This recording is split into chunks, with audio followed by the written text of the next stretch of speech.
असेल या अनुषंगाने अण्णाभाऊ साठे यांचे विचार आज आपल्याला लाख मोलाचे वाटत आहे. मित्रांनो, मातंग समाजामध्ये जन्माला आले म्हणून अनेकांच्या लेखण्या त्यांना प्रसिद्धी देण्यापासून रोखल्या गेल्या, परंतु सूर्याला कधी हात लावलं तर झाकळलं जात नाही.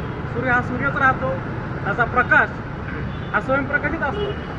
त्यानुसार अण्णाभाऊ साठे यांचे साहित्य, त्यांचे विचार कुठेही थांबले नाही, झाकळले नाही. आज प्रत्येक गल्लीत, वस्त्यात, आंतरराष्ट्रीय पातळीवर, रशियामध्ये सध्या त्यांचा पुतळा राहतो.